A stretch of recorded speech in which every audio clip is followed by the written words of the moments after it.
hablamos que una clase era la descripción de un conjunto de objetos. O sea que yo podía hablar o generalizar el concepto de un montón de objetos que son como de la misma especie, ¿verdad? Entonces por ahí hablábamos de que yo podría hablar acerca de una casa que está ubicada en el Carrizal, que es color verde, que tiene 4 habitaciones, y otra casa que está en el Trapiche, que es de 2 plantas, tiene 3 habitaciones, y otra casa que se encuentra ubicada en qué sé yo, allá en el Luarque, es 2 habitaciones. Entonces, esos serían mis objetos. Pero yo, si quiero englobar el concepto de todos esos objetos, sé que al final yo estoy hablando de una clase que se llama casa. Y la casa va a tener esos atributos como ser número de habitaciones. Ya no me estoy refiriendo a algo particular de decir 3 habitaciones, 2 habitaciones, una habitación. Estoy hablando de número de habitaciones, ¿verdad? Entonces la clase es eso, ¿verdad? Es la descripción de un conjunto de objetos. Dentro de la clase nosotros vamos a tener lo que son los miembros. Esos miembros son atributos y métodos. Y esos miembros van a tener un nivel de acceso. Un nivel de acceso que va a ser, en nuestro caso, los que hemos visto son privados y públicos. ¿Ok?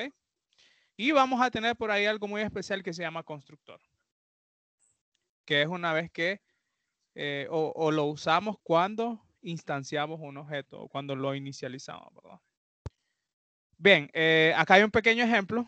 Estamos claros hacia ahí, me imagino, ¿verdad? Si no, me pueden hacer preguntas. Bien, acá hay un ejemplo que está hecho así como una especie de pseudocódigo. Entonces lo vamos a practicar. Implementación de clases en lenguajes. Eso me imagino que lo van a hacer en C++, pero nosotros lo vamos a hacer en C#. Entonces, si observan acá, hay una clase que se llama punto, que tiene coordenadas X y Y que tiene los siguientes métodos. Fijar, leer, X, leer, Y. O son los setter y los getter, ¿verdad? Get X, get Y. Y acá me está hablando acerca ya de objetos particulares, ¿verdad? Objeto 1, objeto 2, objeto 3. Entonces vamos a seguir adelante, vamos a ver si nos dice algo para entonces ya empezar a practicar esto. Bueno, acá dice Turbo Pascal llama a la clase objeto y al objeto una instancia de un objeto. Miren qué interesante, ¿verdad? Que llama a la clase objeto en Pascal y objeto una instancia de un objeto. Nosotros le llamamos clase, ¿verdad? Esto. No le llamamos objeto en sí, le llamamos clase. Un objeto es una variable de una clase dada y se denomina instancia de esta clase. Las funciones, o si ustedes miran este diagramita, entonces objeto 1 sería instancia de la clase ¿qué? Punto. Objeto 2 sería una instancia de la clase punto y objeto 3 una instancia de la clase punto. Entonces, estas son unas cuestiones ya particulares. En realidad, una clase es un tipo de dato definido por el usuario. Ven que aquí es interesante, ¿verdad? Que a las cosas les ponen distinto nombre, pero recuerdan cuando vemos un poquito de historia y vemos una línea de tiempo de cómo estas cuestiones venían mejorando con el tiempo. Entonces, el primero que nació fue el TDA, ¿verdad? El tipo de dato abstracto, que era básicamente una abstracción que el programador hacía. Entonces, esto evolucionó y se convirtió en el concepto en donde le llamamos clase. En realidad, una clase es un tipo de dato definido por el usuario que determina las estructuras de datos y operaciones asociadas a estructuras de datos, o sea, mis atributos, y operaciones asociadas, los métodos. Dicho de otro modo, una clase es una colección de objetos similares. La definición de una clase no crea ningún objeto, o sea, se han fijado que cuando nosotros creamos la clase, ahí no estamos instanciando ni nada, nosotros estamos creando esa plantilla, ¿verdad? Ese template. La definición de una clase no crea ningún objeto, de igual modo que la declaración de variables tampoco crea variables. Y aquí les pone un ejemplo, ¿verdad? O sea, declarar esta variable, hacer esto in X no quiere decir que yo estoy creando una variable. En nuestro caso, para hacer la instancia, debemos de darle new, ¿verdad? Ahí sí. Tenga cuidado de no confundir clases con objetos. Creo que a esta altura ya estamos bien claritos que es una clase y que es un objeto. Tenga cuidado de no confundir clases con objetos de esas clases. Un automóvil rojo y un automóvil azul no son objetos de clases diferentes. ¿De qué clases son? Ahí sin ver. Automóvil rojo y automóvil azul son objetos de la clase ¿qué? Automóvil. Excelente, excelente. Entonces, luego sí, ¿verdad? Sino objetos de la misma clase con atributos diferentes. ¿Sí? Ya atributos particulares, rojo y azul. Bien, aquí les muestro un pseudocódigo de cómo se implementa. No es muy diferente al de nosotros, tampoco es que se asusten, ¿verdad? Sabiendo un lenguaje, más o menos se van a dar la idea del otro. Y miren, declara una clase punto, declara las variables, declara este método, fijar, donde prácticamente lo que está haciendo es que los valores que yo le mando, que son este A y B, se los está seteando a las variables internas de esto, ¿verdad? Y luego lo único que hace es devolver lo que tienen esas variables. Estas variables son privadas, entonces voy a hacerlas privadas. No lo voy a utilizar con los típicos setter y getter que hacemos nosotros, sino que lo voy a hacer así tal y como está acá. Voy a seguir porque, a ver, no me quiero saltar ninguna cuestión acá. La sintaxis anterior ha definido la clase punto, pero no ha creado ningún objeto. Estamos totalmente de acuerdo, ¿verdad? Que en ningún momento yo estoy instanciando un objeto ni dándole new. O sea, no estoy creando un punto en realidad. Para crear el objeto de tipo punto tendrá que utilizarse la declaración de tipo correspondiente, al igual que se declara cualquier variable en tipo incorporado. Y miren acá, punto, y le ponen P. Acá ya está declarando la variable. Igual acá no lo está instanciando. Luego viene y bueno, aquí le da otro ejemplo. El lenguaje es viejito, ¿verdad? Pero no importa, no importa. En Turbo Pascal se define una clase con la palabra object, ¿sí? En lugar de ponerle clase, entonces le ponen object. Nombre de la clase es igual a object, lista de campos de datos y este. Bien, más o menos él entiende lo que quieren hacer acá. Esto obviamente nosotros no estamos viendo ese lenguaje. Y luego finaliza con algo que más de lo que hemos visto. Una clase es una colección de objetos similares. Madonna, Michael Jackson, Prince, Mecano y Dave Straits son objetos de una clase. ¿Qué clase? Cantantes. Bueno, en este caso le pusieron cantantes de rock. Sin embargo, personas específicas con nombres específicos son miembros de esa clase si poseen ciertas características. Bien, entonces hagamos este pequeño ejemplo. Nos vamos a crear una clase punto. Vamos a practicar un poco de cómo se hace acá. Y me voy a crear, vamos a cerrar esto. Me voy a crear una clase que se llame punto. Fíjense que esto lo voy a empezar a ordenar. Capítulo 3 lo voy a ordenar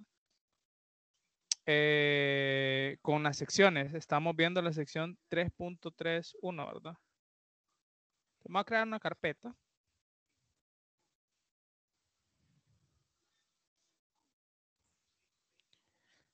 Tres punto uno. ¿Sí? Y aquí me voy a agregar la clase.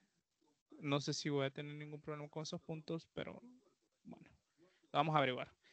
¿Cómo se va a llamar la clase que vamos a hacer? Se va a llamar punto. ¿Qué atributos va a tener? No me gusta mucho esto, les diré. Miren. ¿Qué atributos vamos a tener acá? Ah, ok. Yo voy a tener dos atributos, que son básicamente las coordenadas en un plano cartesiano de 2D, ¿verdad? Va a ser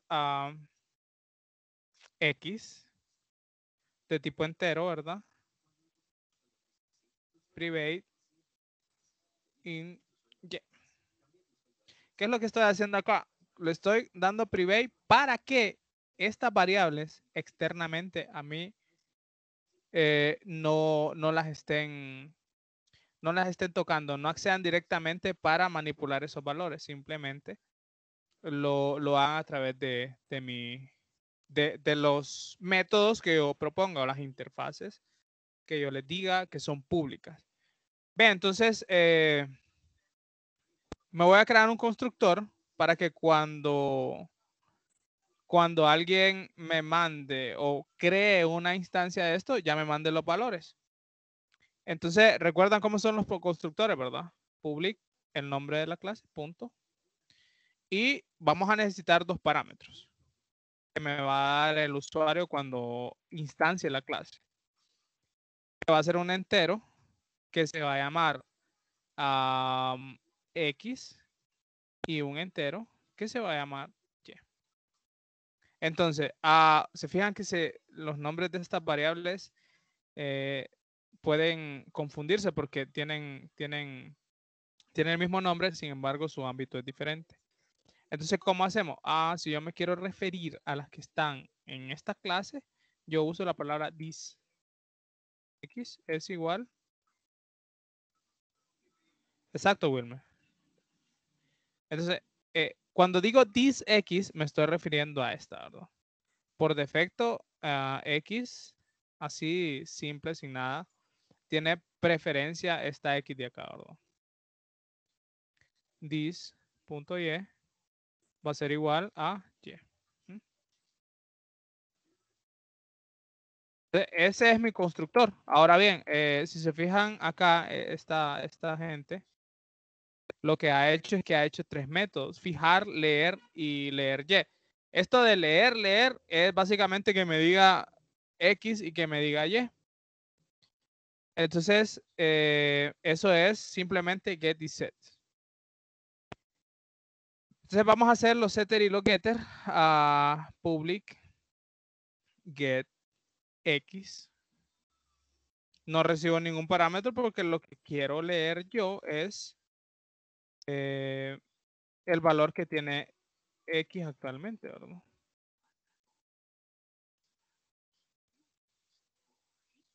Uy, disculpa, aquí necesito... Sí, acabo de definir un método público que sí lo va a ver el usuario. O sea, estas variables no las va a ver, pero sí va a ver este método, getX, porque es público, y voy a tener otro public para saber el valor de Y, ¿verdad? Que lo voy a llamar getY. Vamos a hacer otra forma alternativa para hacer esto más fácil. Y return la variable Y interna, ¿verdad? Bien, eso básicamente es para que me devuelva los valores. Ahora, esto sí lo va a ver el usuario. Tienen otro que se llama fijar, que básicamente es que setea ya el punto o le puede cambiar el valor. Entonces, por aquí me lo miré. Fijar recibe dos parámetros, A y B. Esto no es. Y lo voy a poner hasta con el mismo nombre. Creo que era void, porque no me va a retornar valor. Y le voy a llamar fijar. Igual, voy a pedir dos valores que me dé el usuario. Prácticamente, ok. Fíjate que ahora quiero que este sea el punto. Entonces, digamos que ustedes iniciaron con el origen, el punto 00, pero en algún momento en su programa ustedes le quieren decir, hey, quiero dar las coordenadas nuevamente. ¿Qué método me da vos para fijar las coordenadas? Entonces, puedo utilizar fijar. Y voy a recibir dos valores, X, in, Y, ¿verdad? Nuevamente, ¿verdad? Esto, this, punto, X va a ser al que yo le mando, que es X. Acá tengo un error. Horrible. Acá sí estamos bien. Y this, punto, Y.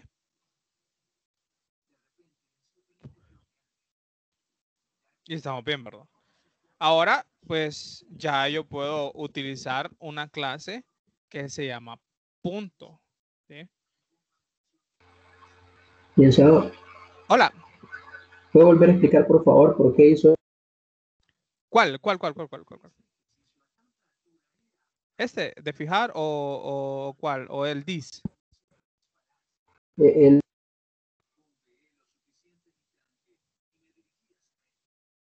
No sé, no lo escuché, Le fíjese. di X y Y. Ah, Ok. Yo de alguna manera tengo que establecer los valores de un punto, ¿verdad? Entonces yo le voy a dar al usuario un método externamente o a quien use esto externamente para yo poder darle estos valores nuevos que yo le quiero colocar al punto. Entonces, ¿qué voy a hacer yo? De parámetros yo recibo dos valores, int X o int Y.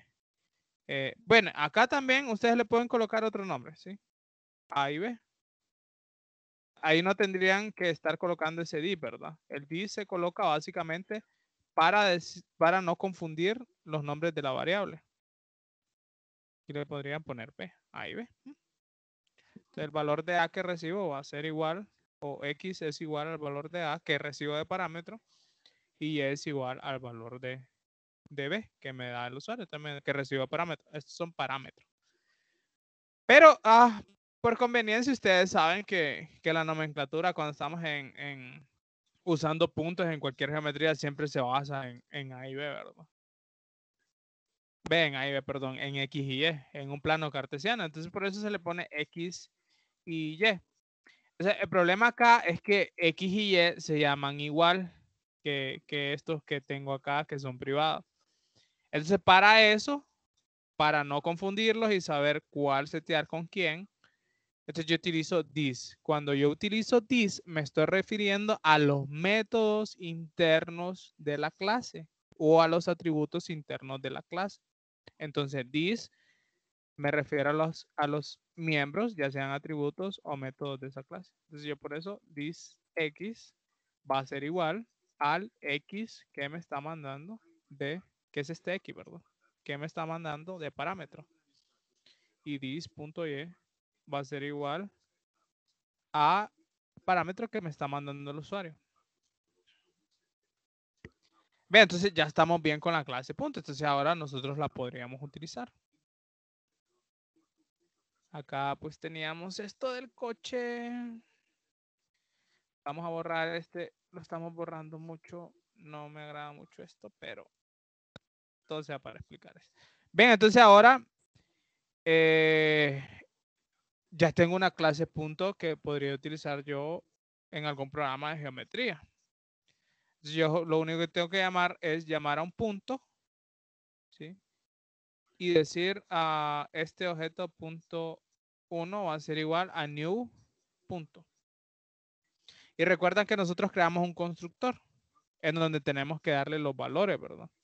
Entonces digamos que esto inicia en el punto 0, 1. O sea, 0 para X y 1 para Y. ¿Se entiende gráficamente cómo se vería eso, verdad? 0 para X y 1 para Y. ¿Se entiende qué punto sería ese? Sí. Perfecto. Bien, entonces imagínense que ustedes van recorriendo el programa y cualquier cuestión necesitan cambiar el punto. En esta línea de código, yo estoy instanciando la clase, ¿sí? Yo estoy inicializando esta variable. Yo estoy creando un espacio en memoria que es una referencia a través de este new punto. Y los valores internos de eso los está estableciendo en 0 y 1. Pero mi programa corre, hace un montón de cuestiones y en algún momento yo necesito cambiar punto 1. Entonces, ¿cómo hago eso? Yo no puedo acceder directamente a la variable X y Y. Miren, ni me las muestra para nada, ¿verdad? Sino que yo tengo que irme a un método que me proporcione el creador de esta clase, que sea público, que me diga cómo puedo cambiar estos valores de acá. Entonces es a través del método fijar y vengo yo, ok, ya no voy a estar en 0 y 1, voy a estar en 2 y 1. Ese punto se movió, cambió. Entonces ahora sí, estos valores que están internamente en 2 y 1, perdón, esos valores que antes estaban en 0 y 1 han cambiado a 2 y 1. ¿Pero a través de qué? A través de un método que yo le proporcioné, no directamente. ¿Se fijan? Corramos esto y lo vamos a ir haciendo poco a poco. O sea, es una línea súper sencilla, pero las cuestiones que hace internamente se deben de entender. Entonces, si me quiero ir, aquí lo estoy instanciando, si quiero ir paso a paso y entrar por ejemplo, al constructor que está llamando, entonces me voy con F11. Entonces se ven que se viene el constructor, ¿verdad? Siempre que se inicializa algo, se va a venir a los constructores que tenga. Entonces le dice, miren, en este momento se fijan que X no tiene valor, ni Y tiene valor. Ah, ya lo inicializó.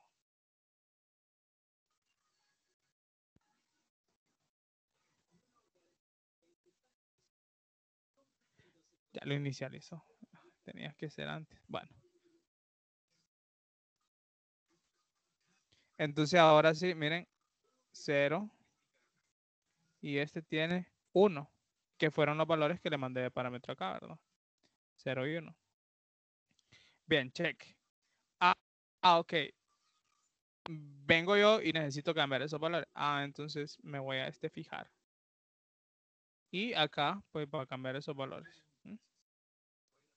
Si ustedes se colocan sobre esto, pues les da como tooltip.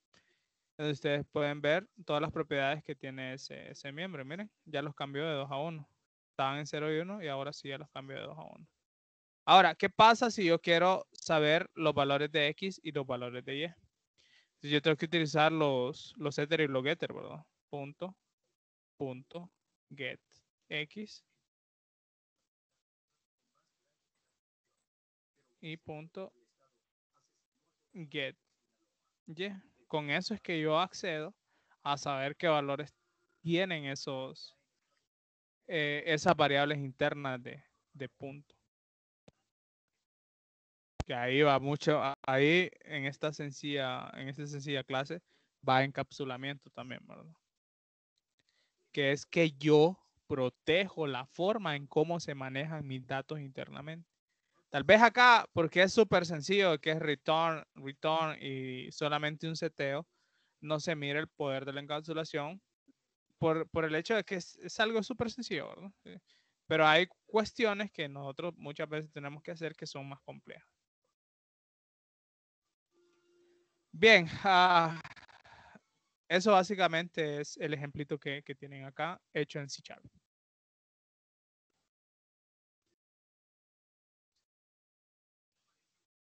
Ahora, ¿tienen preguntas acá? ¿Se entendió el código que tenemos acá?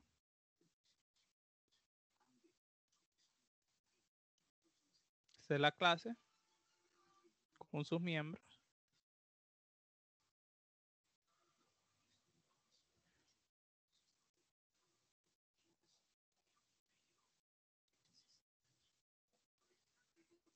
Correcto. Correcto, Wilmer. Fijar es para cambiar los valores. Y lo getter, que es obtener en inglés, get, obtengo, es para leer los valores. Por eso le llaman setter y getter. Set de establecer, de cambiar valores, y getter de obtener.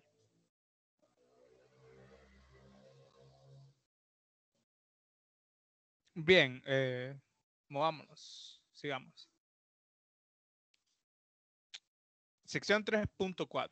Un mundo de objetos. Una de las ventajas ineludibles de la orientación a objetos es la posibilidad de reflejar sucesos del mundo real mediante tipos abstractos de datos extensibles a objetos. ¿Qué quiere decir eso? Que prácticamente, si ustedes miran el código, nosotros prácticamente estamos hablando en términos de cómo hablamos o tenemos lenguaje natural, ¿verdad? Punto. O sea, si yo les digo punto, ustedes saben qué es. Entonces, esta es la ventaja de utilizar una orientación a objetos. Imagínense que estemos hablando de cuenta bancaria. Entonces, ustedes tienen cuenta, la pueden aperturar, etcétera. Se convierte en un lenguaje muy natural. Así pues, supongamos el fenómeno corriente de la conducción de una bicicleta, un automóvil, una motocicleta y un avión. Usted conoce que esos vehículos comparten muchas características, mientras que difieren en otras. Y aquí les coloco un ejemplo.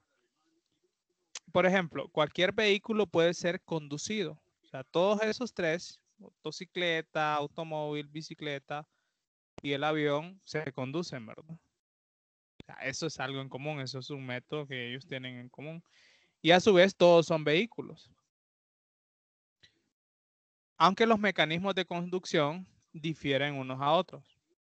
Lo que prácticamente les dice es que no es lo mismo manejar un avión o cómo se maneja un avión a cómo se maneja una bicicleta, a cómo se maneja un carro.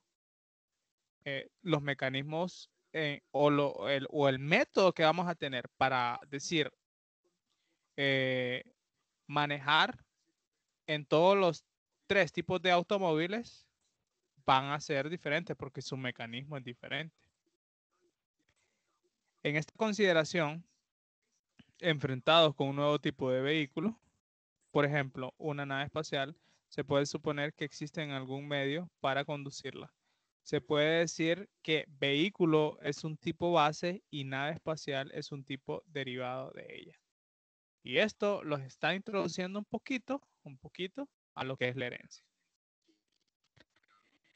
En consecuencia, se puede crear un tipo base que represente el comportamiento y las características comunes de los tipos derivados de este tipo base. Cuando nosotros tenemos objetos que pertenecen a la misma clase y que esa clase, pues varios de ellos tienen características similares, pero a su vez cada uno o alguno de ellos tiene particularidades, ¿sí? Entonces, lo que hacemos acá es crearnos una clase que nos sirva de base para no estar escribiendo lo mismo n cantidad de veces en todas esas clases. Entonces nos creamos una clase base y lo que hacemos es que si hay una particularidad de algo, extendemos esa clase o derivamos de esa clase base. Por ejemplo, nosotros podemos tener una clase base que se llame persona. Y esa clase base va a tener primer nombre, primer apellido, segundo apellido. ¿Sí? Todo mundo tiene eso, ¿sí o no? Pero podemos tener una aplicación en donde, por ejemplo, tengamos empleados y clientes. ¿Ambos son personas, sí o no? Ambos lo son, correcto. Pero hay ciertas cosas que el cliente y que el empleado difieren. Entonces, por ejemplo, el empleado posee un sueldo, el cliente no lo posee. Entonces, esa es la particularidad que tiene ¿quién? El empleado. El empleado tiene una fecha de ingreso, esa es su particularidad. Por aquí, por el cliente tal vez tiene, qué sé yo, un número de cliente o su particularidad también, pero ellos a su vez comparten ciertos atributos que entre ellos son comunes, como ser sus nombres. O sea cliente, sea empleado, ambos van a tener primer nombre, primer apellido, segundo apellido. Entonces lo que hacemos es que creamos una clase base que se va a llamar persona y cuando queremos agarrar una funcionalidad, extenderla o derivarla, simplemente nos creamos una clase particular que va a derivar de esa clase base o esa clase padre. En consecuencia, se pueden crear un tipo base que represente el comportamiento y características comunes. ¿Se acuerdan también que habíamos visto vertebrados, invertebrados y todo eso, ¿verdad? A los tipos derivados de ese tipo base. Un objeto es en realidad una clase especial de una variable de un nuevo tipo que algún programador ha creado. Los tipos objeto definido por el usuario se comportan como tipos incorporados que tienen datos internos y operaciones externas. Ok, más despacio. Los tipos de objeto definidos por el usuario se comportan como tipos incorporados que tienen datos internos. ¿Cuáles son esos datos internos, chavo? En este caso, de punto. ¿Cuáles son los datos internos? Esto, ¿verdad? Esos son datos internos, pues son privados, solo la clase punto los conoce. Externamente estos datos no los conocen.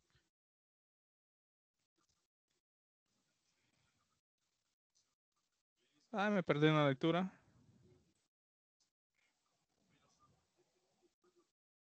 datos internos y operaciones externas. Y operaciones externas. ¿Cuáles son las operaciones externas acá? Este es para... No estoy borrando solamente. ¿Cuáles son las operaciones externas? Son estas públicas que se conocen acá. Estos métodos públicos. Son operaciones externas que yo conozco en el exterior. ¿Sí? Miren. Pueden ser accedidas en el exterior.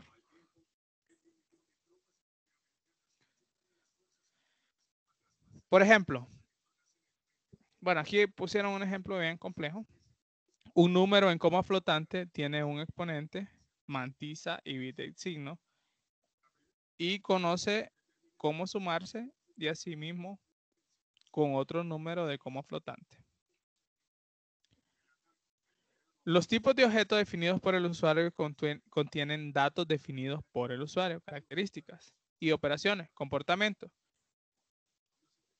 Características. ¿Qué son para nosotros? Los atributos. Son aquellas variables. Estos atributos, miren. Estos son los atributos. Estos son los atributos. Estas son las características. ¿Cuáles son las características de un punto? Ah, ok. Tiene X y tiene Y. ¿Y cuál es su comportamiento? Los métodos. Estos son los comportamientos de un objeto. ¿Sí? Los métodos que posee.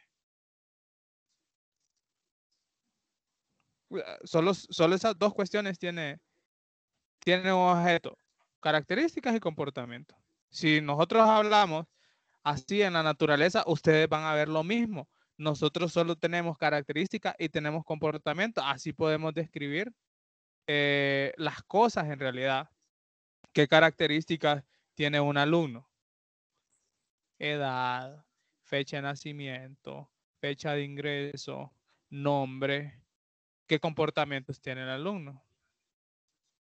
El alumno puede caminar, el alumno puede matricular clases, el alumno puede estudiar, ese es comportamiento. Y si se fijan las características, perdón, y si se fijan, el comportamiento siempre va relacionado con verbo, caminar, estudiar, matricular, siempre está relacionado con un verbo. Entonces, si ustedes quieren analizar un objeto particular, básicamente ustedes pueden decir el comportamiento a través de los verbos que tiene este. Esto básicamente es como también una clase de español en donde ustedes tienen una oración. Y me recuerdo, y si no me equivoco, me corrigen acá, una oración tiene dos partes, ¿verdad? El sujeto y la acción que hace el sujeto. Eso tiene un nombre, no recuerdo ahorita, ¿verdad? Entonces ustedes dicen, Juan sale a correr. Entonces, una parte la dividen con el sustantivo. ¿Quién es el sustantivo? Juan, ¿verdad? ¿O quién es ese objeto? Juan. ¿Y qué hace Juan? Sale a correr. Nada más que nosotros vamos un paso, un nivel de abstracción más alto y no decimos Juan, sino nosotros generalizamos y decimos la persona corre. Entonces ahí generalizamos, ¿verdad?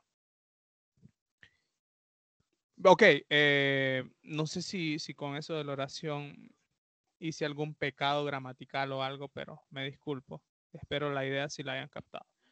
Los tipos de objetos definidos por el usuario contienen datos definidos por el usuario, características y operaciones comportamiento. Las operaciones definidas por el usuario se denominan métodos, ¿sí? O las acciones que hace un objeto se denominan métodos, eso es. Para llamar a uno de estos métodos se hace una petición al objeto. ¿Cómo hago esa petición yo? ¿Cómo la hice? Bueno, a través de los mensajes, ¿verdad? Entonces, ¿cómo hago esa petición para comunicarme o para mandar a llamar un comportamiento de él? Ok, yo pongo el objeto y le digo punto. Y quiero mandar a llamar su comportamiento. En este caso, fijar. Y yo lo mando a llamar.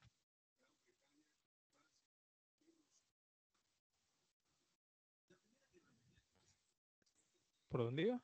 Para llamar a un objeto, para llamar a uno de estos métodos se hace una petición al objeto. Esta acción se conoce como enviar un mensaje al objeto. Mucho de lo que hablamos arriba y ayer. Por ejemplo, para detener un objeto automóvil se envía un mensaje. Ok, ¿qué es eso de enviar un mensaje? Vamos a llamar a un método, ¿sí? Le vamos a decir, hey, automóvil.stop. Entonces ya con eso yo le estoy mandando un mensaje. Para detener un objeto de automóvil se envía un mensaje de parada, stop. O sea que va a haber un método que se llame stop. Obsérvese que esta operación se basa en la noción de encapsulamiento. O sea, ¿qué quiere decir esto? Que yo le mando el mensaje stop, pero yo internamente, ese método, yo no sé cómo para el vehículo, ¿sí o no? Yo solo le estoy mandando un mensaje diciéndole stop, pero la clase va a tener toda la implementación de código para hacer que el carro se pare. Obsérvese que esta operación se basa en la noción de encapsulación. Se indica al objeto lo que se ha de hacer, pero los detalles de cómo funciona se han encapsulado, ocultado. Yo acá solo le mando a decir, yo quiero que cambies el punto, que lo fijes en 1 en 5. ¿Cómo lo haces? Yo no lo sé. ¿Quién sabe eso? Ah, pues lo sabe solamente la clase, cómo hace su implementación. Yo desconozco cómo vas a mover ese punto. Yo solo te voy a mandar los parámetros y a través del método fijar. Bien, ¿estamos bien, chavos? Hasta acá. ¿Tienen preguntas? Voy a seguir con esta sección porque también es algo de lo que ya vimos. Pero sí, en 5 minutos sí me da tiempo.